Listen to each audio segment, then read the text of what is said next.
who ought to know claim that passwords we use for online banking and other purposes are not, hear me now, not foolproof.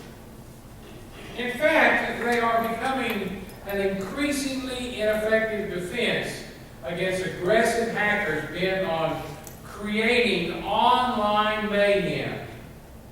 The psalmist addresses the concern we all have about personal security.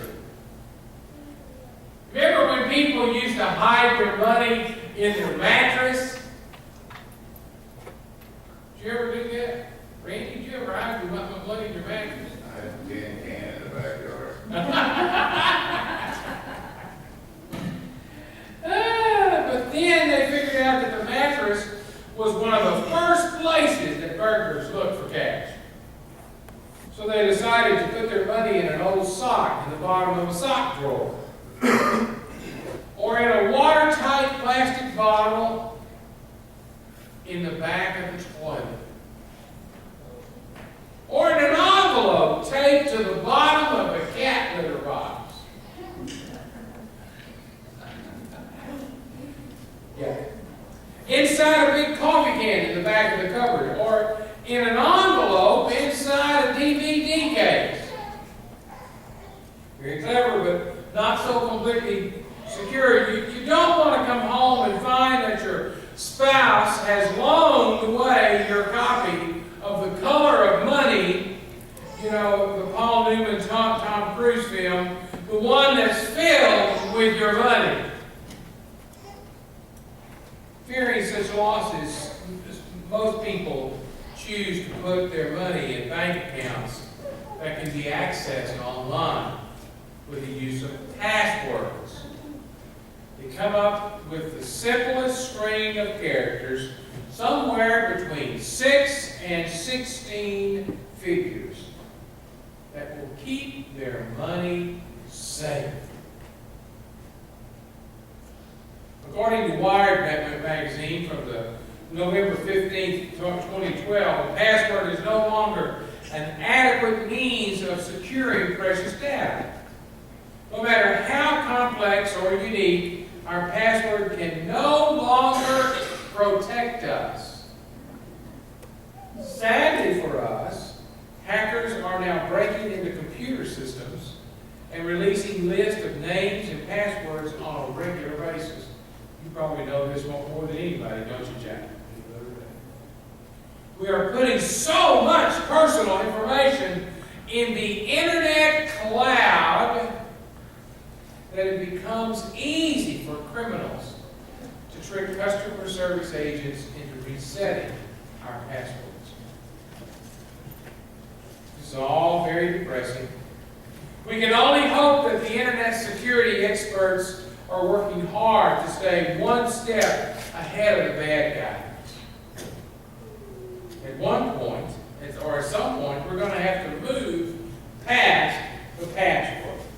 Or go back to taping an envelope on the back or the bottom of the kitty litter box. Psalm 71 challenges us to think long and hard about the source of our security. For years, we have trusted government to provide us political security, law enforcement to provide for us community security, our medical system to provide for us health security, and our financial system, including online banking, to provide us with economic security. But we are learning every day that there can be breakdowns in these systems, especially our high-tech, web-based financial area. In today's cloud-based world, where is the solid security to be found?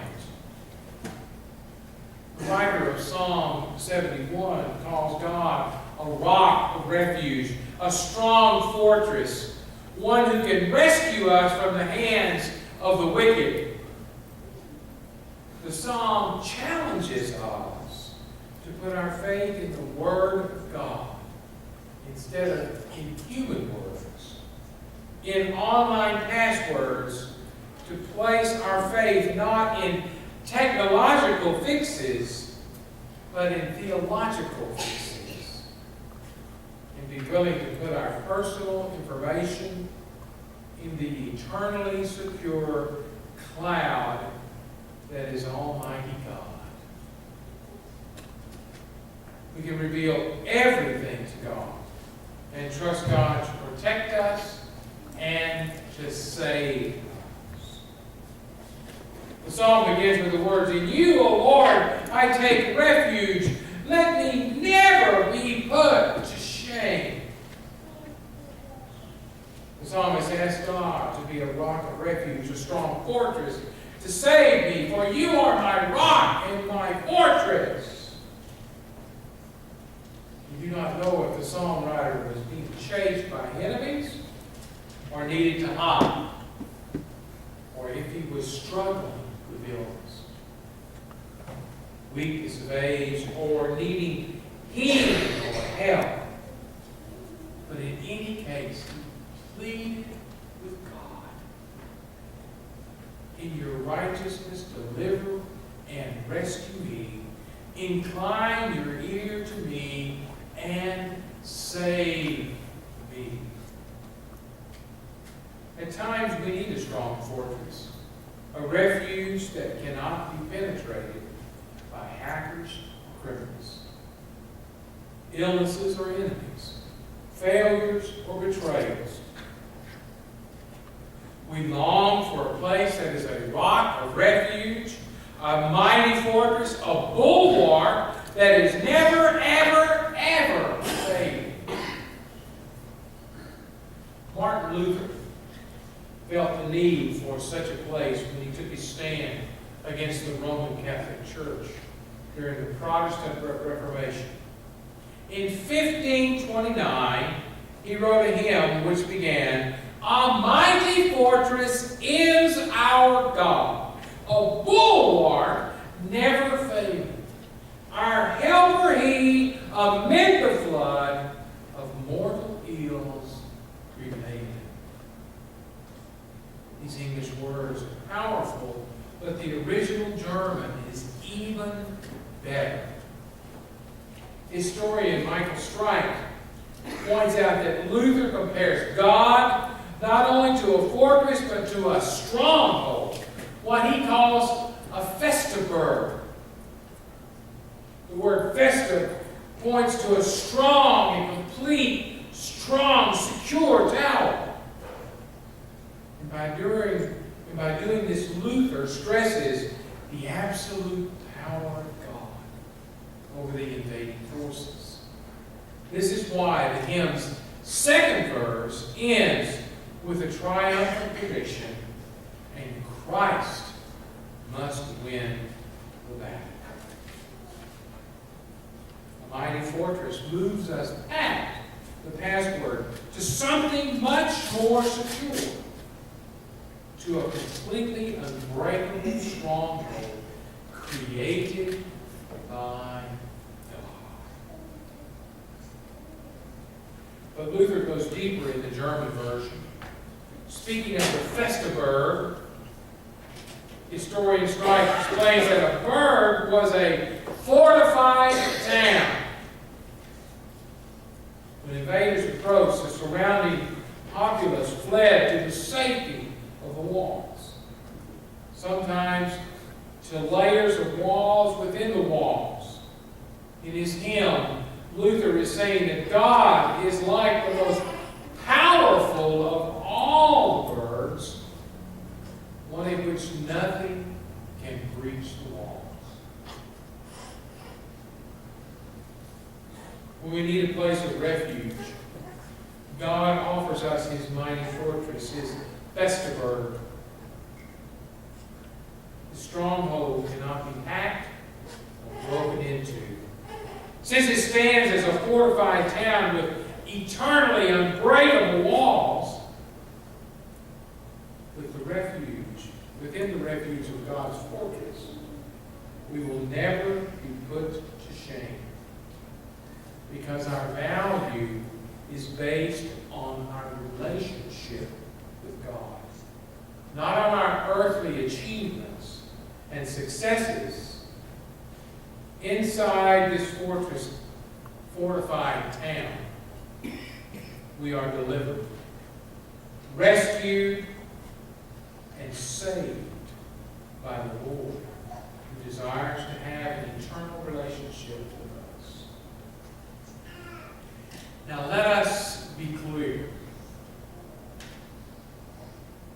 Life in the Festaburg is not free of struggles. As long as we live, we're going to face what Luther calls a flood of mortal ills. We will still experience personal attacks, betrayals, failures, illnesses, and difficulties that come with advancing age. But God acts as a helper amid the flood of mortal ills, one who supports us and shields us from complete annihilation. Inside the mighty fortress, we discover that neither death, nor life, nor angels, nor rulers, nor things present, nor things to come, nor powers, nor height, nor depth, or anything else in creation will be able to separate us from the love of Jesus Christ. Romans, the 8th chapter. Nothing, hear me folks, nothing can separate us from the love of God. Absolutely nothing. That real security, much more powerful than a password. Psalm 71 continues with the words, "Rescue me, O God, from the hands of the wicked, from the grasp of the unjust and the cruel." The writer of the psalm is turning to God for help and asking to be rescued from the cold grip of wicked and cruel and unjust people. In short, writes biblical writer J. Clinton McCann, Jr., the psalmist trusts that God nor the wicked rule the earth. What a bold statement of faith is that God rules the world. The psalmist is saying that God the Creator is really in charge of the grand sweep of human history, despite the evil, unfair, and heartless acts of that people commit every single solitary day.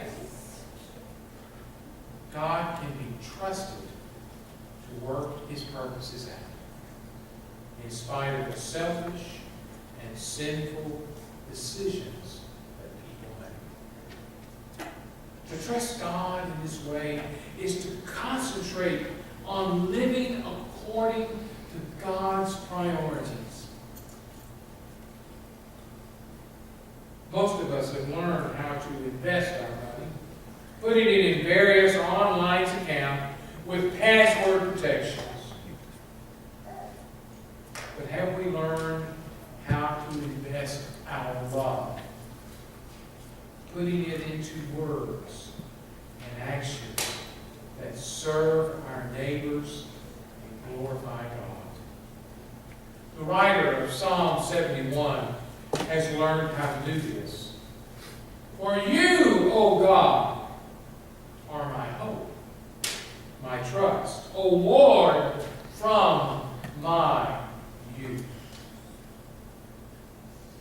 If outsiders look at us, would they see evidence that we have put our complete hope and trust in God? Upon you I have learned from my birth, says the psalmist. It was you who took me from my mother's womb. My praise is continually of you. If neighbors assessed our spiritual investment strategy, would they see signs that we have been leaning on God and offering praise. Where you invest your love, says the song, you invest your life. But so often we make our investments elsewhere. Psalm 71 challenges us to put our total, complete, entirety trust in God.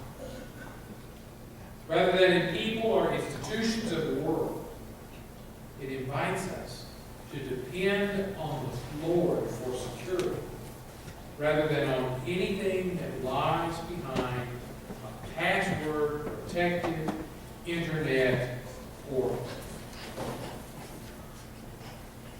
When we put our faith in God, we discover that He is a rock of refuge and a strong fortress. We find that He is strong and willing to help us as He guides us through the grand sweep of all of our lives. So, my brothers and my sisters, I invite you to invest your love in God and in His plans for you in the world. There you will find peace. There you will find security.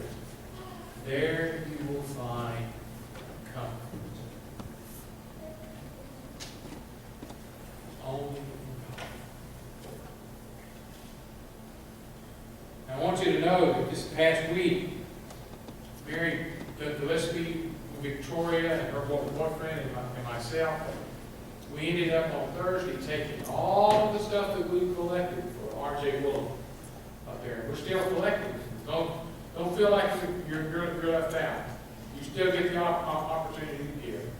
We took all that stuff up there to the counselor. Fortunately, they had Thursday night, they had an open house, meet the teacher night.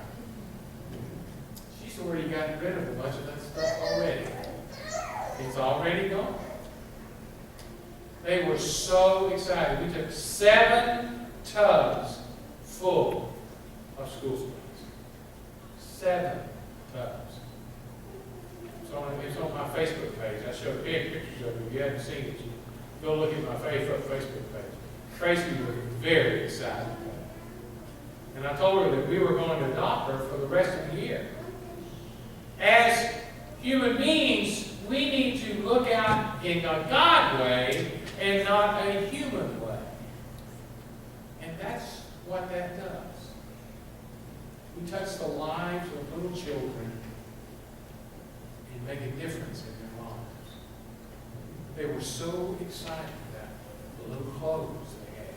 They were so excited about pencils, pens, and colors, and glue sticks. I've never seen somebody excited about glue sticks. Look at all the glue sticks! Oh my! They were thrilled to have them because we made a difference in the lives of children of our children. That's what we're supposed to do, folks.